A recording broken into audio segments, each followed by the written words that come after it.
టారిఫ్లతో ప్రపంచ దేశాలను బెదిరిస్తున్న అమెరికాకు కెనడా ఇప్పుడు అదే లాంగ్వేజ్ లో సమాధానం చెప్పింది. ట్రంప్ విధించిన సుంకాలకు డాలర్ కౌంటర్ ఇచ్చింది. మరి ఇది కేవలం అమెరికా కెనడా వాణిజ్య యుద్ధమా, లేక ట్రంప్ టారిఫ్ పాలసీకి మిగతా దేశాలకు కెనడా ఒక దారి చూపించిందా?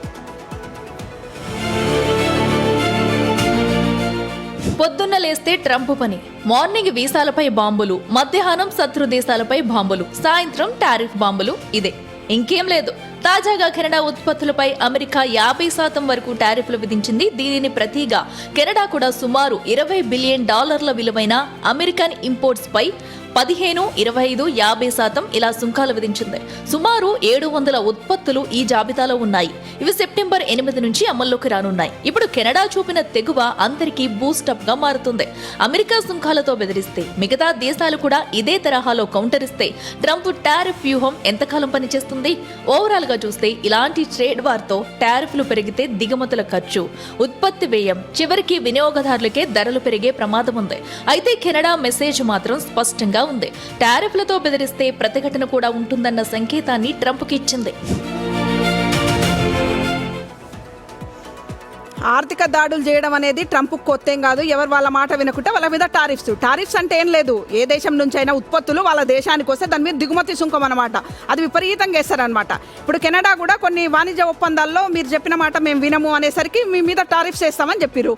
50% టారిఫ్స్ వేస్తామని చెప్పారు. కెనడా కూడా ఏం జంకలేదు. మీరు చెప్పినట్టు మేమెందుకు ఇట్టాం, మీకు మేము సబార్డినేట్ లాంటి కంట్రీ కాదు కదా, మా సార్వభౌమత్వాన్ని మీ కాడ తాకట్టు పెట్టలేము అని చెప్పేసి వాళ్ళు 20 బిలియన్ల ఉత్పత్తులకు సంబంధించి 50% టారిఫ్ వేస్తే వీళ్ళు కూడా వీళ్ళ ఉత్పత్తులకు సంబంధించి టారిఫ్ వేసి ఇచ్చారు. అంటే మీరు మా దిగుమతులు మీ దగ్గరకు వస్తే మీరు టారిఫ్ వేస్తే, అంటే మీది మా కాడికి వస్తే మేము కూడా టారిఫ్ వేస్తాం. దెబ్బకు దెబ్బ మేము $20 బిలియన్ల సంబంధించిన వస్తువులపైన టారిఫ్ వేస్తామని చెప్పారు.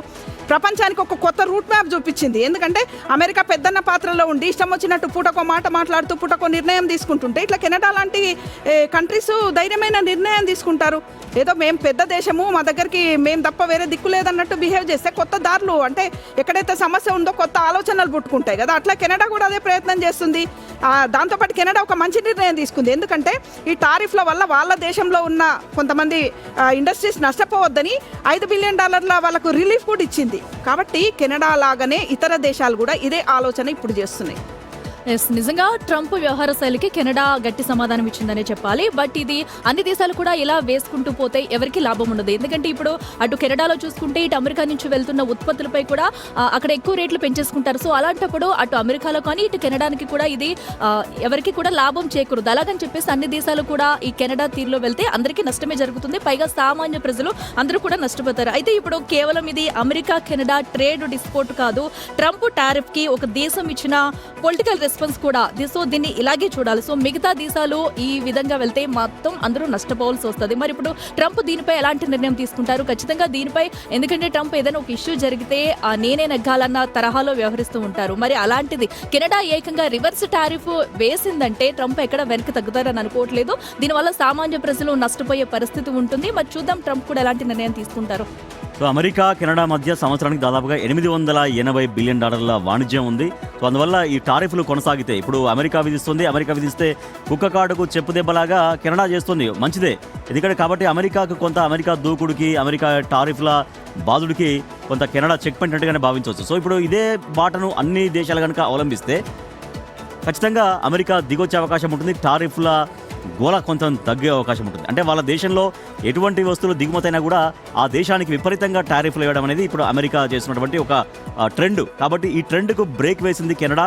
సో $1 అంటూ చాలా గట్టిగా సమాధానం ఇస్తోంది. కాబట్టి ఇవి ఇలాగే కొనసాగితే ఫైనల్గా నష్టపోయేది మాత్రం సామాన్య వినియోగదారులే. కాబట్టి కొంత టారిఫ్ల పైన అమెరికా మళ్ళీ ఆలోచన చేయాలి.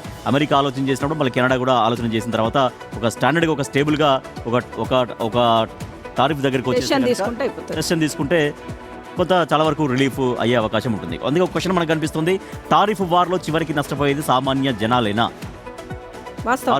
టారిఫ్ వార్లో చివరికి జనాలే నష్టపోతారన్న క్వశ్చన్ మనకు కనిపిస్తుంది.